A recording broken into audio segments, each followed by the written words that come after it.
Alors, Bezrat Hashem, le soir de ce matin, Patach ve'amar. Rabbi Shimon, il ouvre, il dit, Ki even mikir tizak.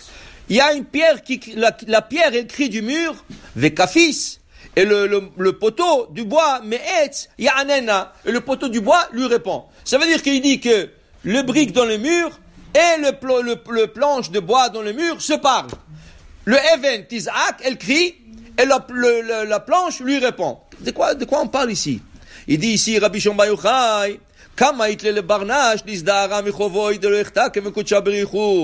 il faut faire attention de ne pas fauter devant Kosh Baruch Hu. Viyema, et si la personne dit, il dit, moi je suis à la maison, je suis les fenêtres sont fermées, les rideaux sont fermés, personne ne peut me voir. Alors il dit, il va pêcher, il va faire un péché, qui c'est qui veut le voir? Alors il dit ici, viens voir, le verset qu'on a emmené de Havakouk. Ce verset de Havakouk qu'on a emmené, il parle justement, pourquoi la pierre elle crie? Parce que quand elle te voit faire un péché, elle crie. Il dit non, arrête, tu l'entends pas. La planche, il dit oui, tu as raison, tu entends pas. Mais ceux deux-là, ils vont être témoins après 120 ans pour dire voilà, qu'est-ce qu'il a fait. Dire il n'y avait pas de témoin, oui. Le pierre de la maison et le planche de la maison, de bois de la maison, ils seront témoins. Il dit ici, le Zohar comme ça. Il dit, viens voir. Je vais te le prouver. Regarde. Il dit dans la paracha, Hachem, il envoie Moshe et Aaron. Qu'est-ce qu'il doit faire Aaron? Il doit jeter son bâton devant le pharaon et le bâton devient un serpent. Il l'a fait. Pharaon a commencé à rigoler. Il dit, tu emmènes la magie dans un pays qui est tout à fait magique. Il a dit, tout de suite, il a emmené ces mages, pas rien que le mage, il a emmené des enfants de l'école, ils ont emmené des bâtons, ils ont jeté avec de la magie, ils ont pu retourner leur bâton en serpent. Maintenant, regardez, si tu as vu le film 10 commandements, qu'est-ce que tu as vu dans le film? Tu as vu dans le film comme quoi que le serpent d'Aaron, il a mangé les autres serpents. Mais une chose, la Torah, ça s'apprend pas dans les films. La Torah, ça s'apprend dans le texte. Alors, lis le texte de sa paracha cette semaine. C'est écrit qu'après que eux, ils ont fait la même chose, ils ont retourné leur bâton en serpent, Hachem, il a dit à Aaron, retourne ton serpent en bâton. Son serpent est retourné en bâton, et c'est son bâton en bois qui a avalé les autres serpents. En bois. Alors il dit ici le Zohar, regarde, le bois, il a avalé des animaux, il a avalé le serpent des autres. Alors il dit ici, comment il est possible que le bois, qui ne parle pas, qui ne voit pas et tout ça, parce qu'Hachem lui dit de le faire. Alors si Hachem dit au bois d'avaler les serpents, Kalvachomer, que ce bois il peut parler aussi. Quand Hachem va lui demander, toi, Reuven, il a habité là-bas 20 ans, qu'est-ce qu'il faisait à la maison? Le Shabbat, qu'est-ce qu'il faisait en semaine, qu'est-ce qu'il faisait? Il dit quoi? Oui, le bois il peut parler, le brique il peut parler. Tu as l'exemple vivant dans la paracha de cette semaine.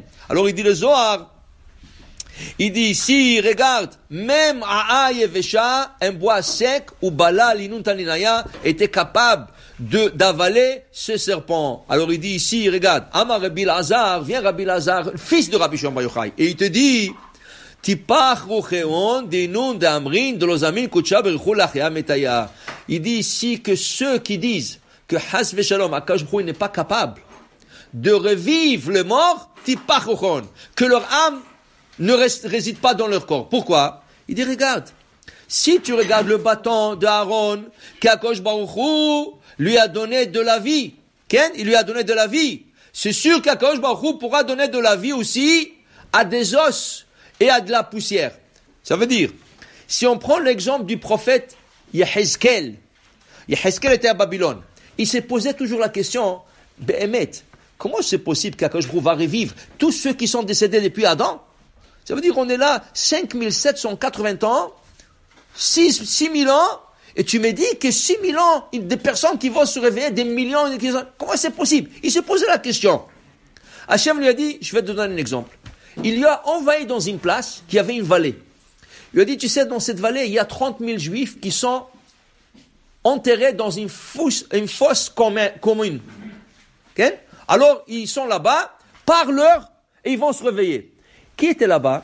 là-bas était le Bnei Ephraim. C'était la tribu d'Ephraim, des hommes de la tribu d'Ephraim, qui ont calculé la fin de l'exil de l'Égypte. Et selon leurs calculs, ils sont sortis 30 ans en avance que le Bnei Israël. Quand ils sont sortis là-bas, les Philistins les ont rencontrés, ils les ont tués tous, 30 000 personnes, ils les ont enterrés dans cette fosse commune. Là-bas, Hachem dit à Yecheskel, parle-leur, qu'ils se réveillent. Il a commencé à parler, et du coup, qu'est-ce qu'il voit? Des os qui viennent de tous les côtés, qui se mettent ensemble, qui forment des squelettes. De la peau qui se met sur la squelette, deux personnes qui ont des cheveux, des ongles et tout ça, et 30 000 personnes qui se réveillent. Waouh! Les 30 000 se sont mis à pleurer. Comment ça à pleurer? Qu'est-ce qu'il y a? Ils ont dit, pourquoi tu as fait Triat Hamiti maintenant? Qu'est-ce qui va arriver quand Mashiach va venir? On n'aura pas le mérite de se réveiller. Tu nous as réveillés maintenant avant le temps. Eux, ils sont sortis avant le temps et ils avaient Triat Hamiti avant. Ils disent non. Ça c'est rien qu'un échantillon. Hachem dit, je voudrais que montrer à Yeheskel Triat Hamiti. Mais après, vous allez mourir aussi et vous allez retourner dans Triat Hamiti. Pour te dire, pour Hachem, c'est pas un problème. Il peut donner de la vie même dans de bois, de pierre, tout ça, c'est Akadosh Baruch Hu, il est Kol Yachol, il peut tout faire, mais il faut aussi le croire. Baruch Adonai Le'olam, Amen ve Amen.